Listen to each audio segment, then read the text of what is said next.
Olá, eu sou o Rogério Bon e este é o programa Negócios de Família. Todas as segundas-feiras nós temos um encontro aqui na TV Cidade para conversar sobre os desafios de se ter um negócio em família. Nós sabemos que a grande maioria das empresas aqui na Serra são empresas familiares, mas elas têm um desafio muito diferente das empresas não familiares. Para conversar um pouco sobre esse tema com a gente e para contar um pouco de uma história muito legal que eu tenho certeza que você também vai gostar, está aqui conosco hoje a Vera Brock. Vera, muito bem-vinda aqui ao programa Negócios de Família. Olá, Rogério, como está? Para mim é uma satisfação enorme, muito obrigado pelo convite que você me fez. E é muito bom estar aqui e para relatar um pouco da nossa vivência, da nossa experiência no grupo de família, né? Nos negócios de família. É verdade. A Vera Brock é uma pessoa que tem uma experiência muito grande no ambiente acadêmico, no ambiente da gestão pública, mas que também tem uma experiência muito legal justamente nesse tema, os negócios de família. Então, antes da gente entrar nesse aspecto da história da empresa familiar que tu conviveste, quero te pedir para tu contar rapidinho quem é a Vera Brock. Perfeito, Rogério.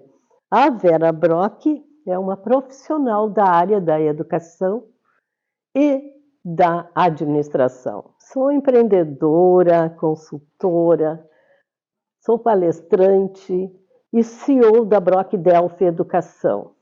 Na minha trajetória, eu fiz um doutorado na Espanha, um pós-doutorado nos Estados Unidos, na Flórida, e tenho uma satisfação enorme de dizer que trabalho para a educação hoje, né, Rogério?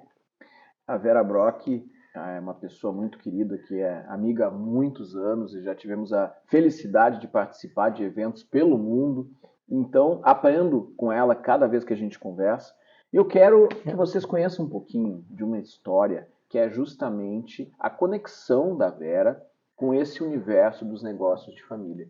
Na prática, Vera, a tua família teve negócios antes de tu nascer e que continuaram até parte da tua vida, né? Conta um pouquinho para nós essa história. Com certeza, Rogério. Eu digo que o meu pai foi meu maior inspirador, né? Eu me inspirei nos negócios dele, porque aos 13, 14 anos eu já fazia o registro da sua produção, né? Então, a partir dali, eu já busquei a experiência nos negócios da família, onde eu fazia os registros, onde eu fazia o acompanhamento com as negociações. Temos histórico bem interessante na área de exportação. Meu pai foi um exportador na área agrícola e muitas negociações com profissionais eu acompanhei já desde muito cedo. Que tipo de produtos agrícolas que eram feitos? Olha, na verdade, meu pai era um produtor de soja. De né? soja. Ele exportou para praticamente grande parte do mundo, né? Principalmente China, né? Mas através de intermediários. Né? E aí vocês acabavam conversando em casa sobre essas coisas, tu acompanhava as negociações, como é que era isso? Nos registros a gente tinha que conversar, tinha que fazer praticamente toda a produção que entrava e saía, tinha que ter registro, né? Então o pai já nos comprometeu, vamos dizer assim, desde muito cedo. Tanto eu quanto meu irmão mais velho, Antônio Carlos, que também fazia isso também. E aí tu estava envolvida com o dia a dia das coisas. Certamente tem muitas histórias aí que tu pode contar, né? Olha, tem muitas histórias sim, Rogério. Eu não sei se seria interessante relatar, né, que a gente tinha praticamente um comprador internacional e isto me instigou muito a conhecer mais o perfil, por exemplo, dos japoneses, né? Meu pai vendia muito para o Japão, né, através de um intermediário, né, que ele fazia as negociações, e depois, praticamente, esta pessoa se instalou no Brasil, né, e negociava direto com meu pai. Então, a produção ia direto para a fábrica dele, que se instalou ali em Eldorado do Sul hoje, né? Na época não era Eldorado. E tu, muitas vezes, tu participava, tu estava me contando uma história aí, né? Eu sentava junto com eles e ficava observando como eles negociavam. Eu acho que ali foi a minha grande inspiradora, né? O grande inspirador foi dessas conversas, né? Que traz para a gente como uma vivência, né? E depois é bem mais fácil para a gente ir para a vida profissional, tanto que em seguida, quando eu entro para a área acadêmica, né? Eu faço um doutorado em economia. Eu já tinha a graduação em administração e eu acho que foi por aquelas negociações que me inspirou a trabalhar mais com a área econômica. E que idade tu começou a conviver com o teu pai nos negócios dele e até que período mais ou menos tu ficou envolvido assim de uma forma mais intensa? Perfeito. Com meu pai eu comecei praticamente aos 11 anos, 12, né? Já para participar, eles trabalhavam em sala fechada, mas para participar das negociações eu comecei praticamente aos 13, entre 13 e 14 anos e fiquei até os 16, né? Aos 16 eu vim para Porto Alegre e aqui fui fazer a minha carreira profissional. Daí eu fiz os meus cursos, me preparei para a universidade, fiz vestibular, entrei no curso de administração, praticamente na década de 80 já formada, passei a ter uma nova trajetória com participação profissional em outras áreas também. Mas aquela vivência do meu pai na área de negócios da família foi um marco para a minha trajetória, para a minha vida, com certeza. Então já como uma percepção, né, Vera, quando a gente tem uma empresa familiar e a gente tem as pessoas da nossa família que em algum momento alguma coisa vai acontecer, porque nós não somos eternos, né, e a gente vai ter possivelmente sucessores, vai ter pessoas que vão estar assumindo ou não o nosso negócio. Na tua visão, é importante a participação da família, dos filhos, mesmo que não no dia a dia, na gestão, mas saber o que está acontecendo, conversar com a família sobre isso, faz diferença?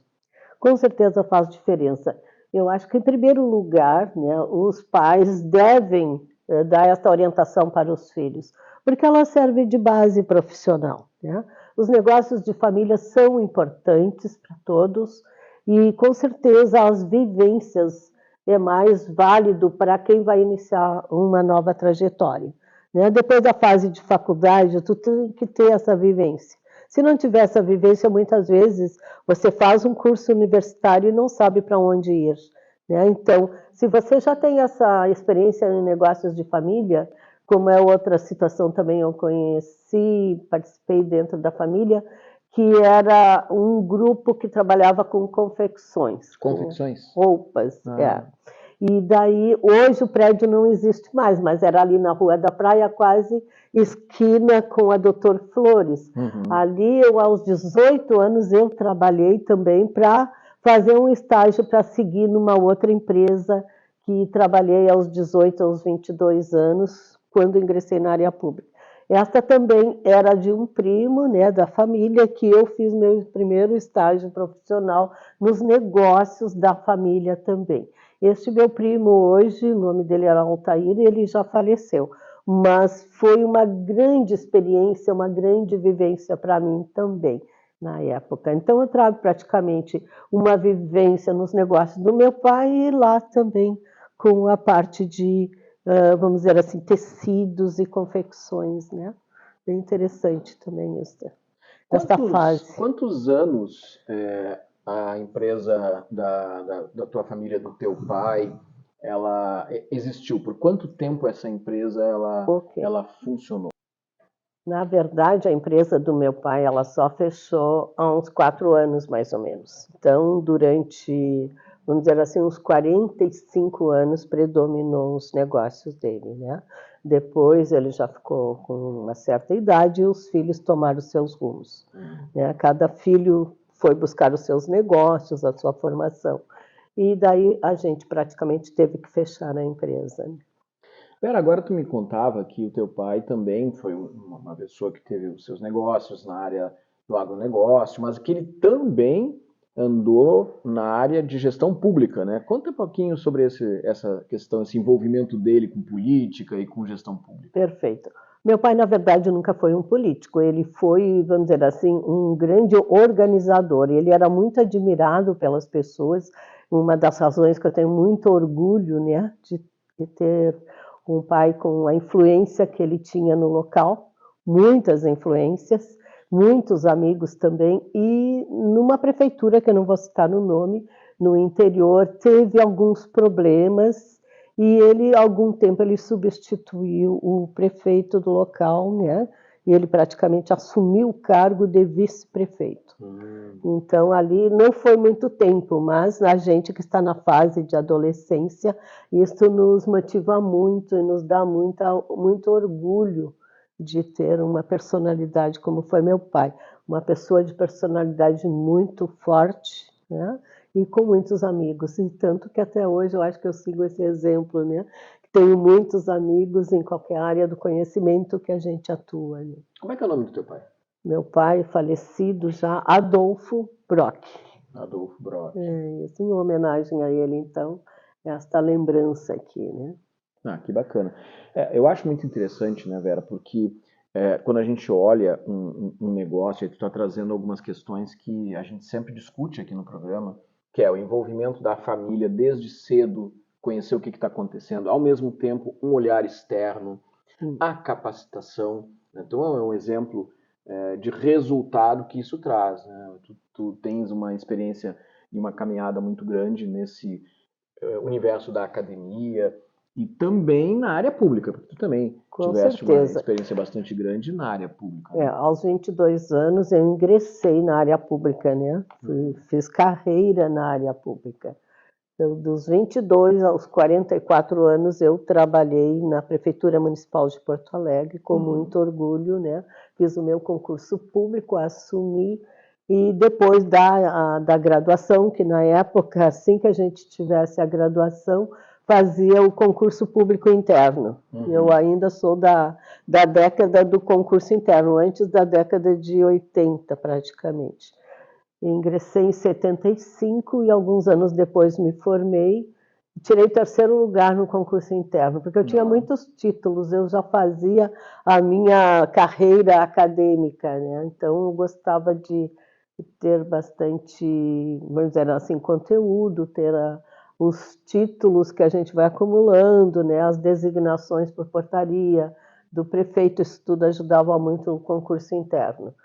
E fiz a minha carreira de administradora, tenho um prêmio nacional em 95, quando a tecnologia da informação chegava no Brasil, né? Saía lá de São Francisco e vinha para São Paulo e ficava lá, né? Até chegar no Rio Grande do Sul levava um pouco de tempo, porque era tudo manualizado, passei pelas 2 fases e hoje vivendo com muita alegria a inteligência artificial, né? Então, da manualização passou para automação, digitalização e hoje o mundo da inteligência artificial, né? Então, será que esse homem será substituído por essa máquina que há muito tempo a gente questiona, né? Então, mas lá aí, nessa linha, Vera, só para a gente trazer um pouquinho para o que tu estava falando, a questão da capacitação, né? Muitas vezes a gente vê nas empresas de família uma falta de preparar os familiares que vão entrar no negócio. Perfeito. Então, as pessoas muitas vezes acabam ocupando o cargo numa empresa familiar porque são filhos, ou porque são netos, ou porque são sobrinhos, e não porque são competentes. Ok. Como é que tu vê isso? Isso realmente, nas empresas familiares a gente consegue ver isso, né? Eu trabalhei nos meus primeiros projetos de consultoria, trabalhei com empresas familiares, então a gente percebe realmente que nem sempre o mais competente é o que toma a frente dos negócios. E aí a necessidade de tu preparar os sucessores para eventualmente assumirem um cargo dentro da empresa e poder realizar a continuidade da empresa. É a grande resistência das empresas hoje, né? Exatamente preparar esses dirigentes, esses líderes, né? Porque muitas vezes é um longo preparo, né? Para a empresa familiar não é muito fácil, não. Né?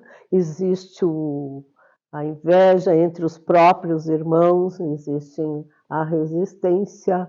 Não vou dizer que na minha família eu sofri isso, porque sempre fui muito dinâmica em poder superar, né, os conflitos, mas sempre há, com certeza há.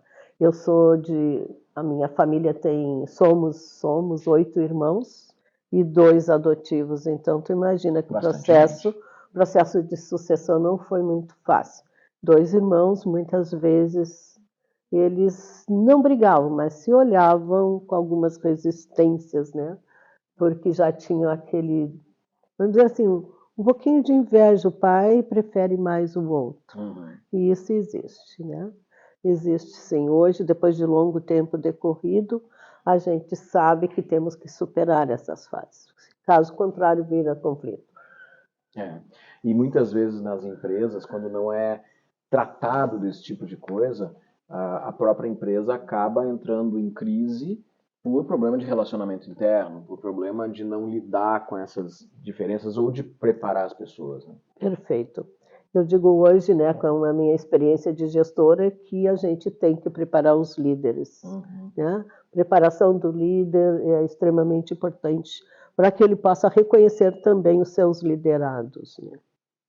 Quando a gente está falando de gestão, e tu és uma pessoa que tem bastante experiência em gestão, em administração e na docência, como é que tu enxerga o que é mais adequado para se preparar as pessoas? Né? Que dicas tu traria para gestão? Gestão de pessoas, que você quer dizer isso? Exato. Então, na verdade, eu vou tomar como meu exemplo. Né? Eu, durante a minha trajetória, sempre busquei o aperfeiçoamento. Né? E as pessoas têm que estar à frente, porque as coisas tudo se transformam. Né? O momento que a gente vive é de transformação permanente. Então, a própria pessoa, se quiser, vamos dizer assim, exercer outros cargos mais dinâmicos, mais flexíveis, de maior responsabilidade e comprometimento, tem que estar preparado. E para isso exige muito tempo de formação, né, e de convívio com as pessoas também. A trajetória é uma vivência permanente, né, com as pessoas. O exemplo que a gente tem é a valorização dos próprios colaboradores. E numa gestão familiar isso é essencial, né? Nada de estar lá no poder e não poder perceber o quanto o seu colaborador é importante, né? Então, a valorização humana nesse momento é extremamente importante. Eu lembro que tinha um gestor que eu fazia consultoria e ele sempre achava que, isso nós não fizemos, né? E eu digo, como não? A gente tem que ser flexível para poder fazer, né? Então, a flexibilidade na empresa familiar tem que haver. Uma outra coisa que a gente escuta muitas vezes, como docente, mas na prática a teoria é diferente. Existe a necessidade de conciliar a prática e a teoria, tanto no ambiente acadêmico como na organização, porque dentro daquelas empresas que só se preocupam com o fazer sem a capacitação, sem a aprendizagem, as coisas também não funcionam muito bem, né? Com certeza não, né? Quanto mais preparo a pessoa tiver, melhor será para a própria organização, né? E se ela ficar para trás e não acompanhar, o sucesso da empresa com certeza não vai ocorrer também, né? Esse é o desafio de encontrar um meio termo entre não ficar só no campo das ideias e no campo da preparação, que daqui a pouco a pessoa se prepara, mas não coloca em prática, e por outro lado, não simplesmente sair fazendo sem se preparar e causar um prejuízo para o negócio, para a própria comunidade, muitas vezes. Com certeza, Rogério, é extremamente válido, né? A união das duas coisas, tanto da teoria quanto da prática profissional. Vera, vou te pedir para tu deixar uma dica dentro de tantas dicas que tu trazes aí para os empreendedores. Bom, para o empreendedor familiar, eu deixo uma dica. Olhe sempre para os seus colaboradores. Né? Esse meu lado humano faz com que, em primeiro lugar, líderes, seja de empresa familiar, seja das grandes empresas, a primeira coisa que ele tem que fazer é a valorização dos seus colaboradores. Ser humano, ser líder requer isto, né? Então, a primeira dica é esta, né? O humanismo na empresa valoriza muito todo o processo da gestão organizacional. Vera Brock, pós-doutora em administração, CEO da Brock Delphi Educação, com uma larga trajetória acadêmica, uma larga trajetória dentro da gestão pública. eu vou pedir para tu deixar uma mensagem final aí para os nossos telespectadores. Então, muito obrigado por me ouvirem, foi muito bom estar aqui com o Rogério, eu quero agradecer ao Rogério por esse convite, por essa oportunidade ímpar de estar aqui com os senhores, com todos vocês, né? E a minha dica, sejam sempre proativos, né? A proatividade é a mola mestra de fazer o caminho do sucesso da empresa familiar. Muito obrigado. Nós estivemos aqui com a Vera Brock, CEO da Brock Delphi Educação, e que trouxe um pouco da sua experiência, da sua vivência nesse campo do empreendedorismo, da docência e da vida de um modo geral. Todas as segundas-feiras nós estamos juntos aqui na TV Cidade falando sobre negócios de família, sobre os desafios de se manter um negócio no Brasil e dentro da nossa família. Você sabe, se você quiser ser um apoiador desse programa, entre em contato com a produção. Quem sabe você pode ter a sua mensagem aparecendo aqui ao longo do nosso programa. E segunda-feira que vem nós temos um encontro marcado às 19 horas aqui na TV Cidade, estaremos juntos novamente. Até lá, tchau, tchau!